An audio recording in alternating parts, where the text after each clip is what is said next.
of the Christ. It's very violent, and if you don't like it, don't go. You know? Why so much of it? I wanted it to be shocking, and I also wanted it to be extreme. I wanted it to push the viewer over the edge so that they see the enormity of that sacrifice.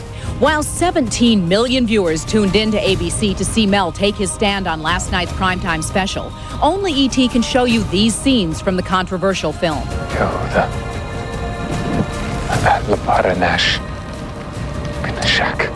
It's a very physical and emotional experience for me to try and realize it and have it happen and create an environment for them where it can happen.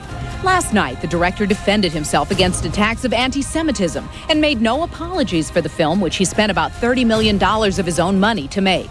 Move through and keep it up on that level. I've read books from doctors about what a crucifixion is like. You just have to be up there and you're suffocating the whole time, and birds land on you and try and get your eyes out and all this kind of stuff, and flies lay eggs on you and you're maggot-ridden, and it's horrible.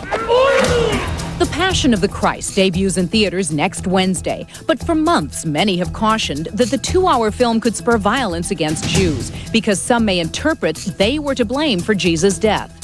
It's not about pointing the fingers. It's not about playing the blame game. So who killed Jesus Christ? The big answer is we all did.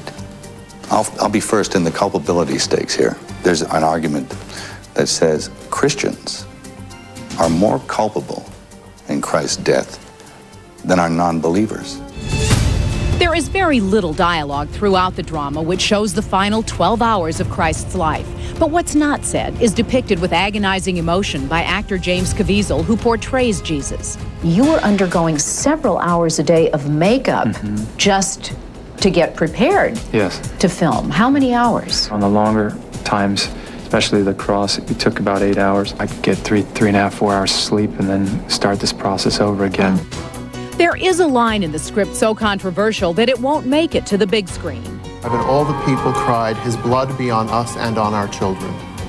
Yes, Matthew 27:25. It's said that all Jews for all times are cursed by God. They call this curse on the head for all times. This is not true. All Jews for all times are not cursed by God. All right?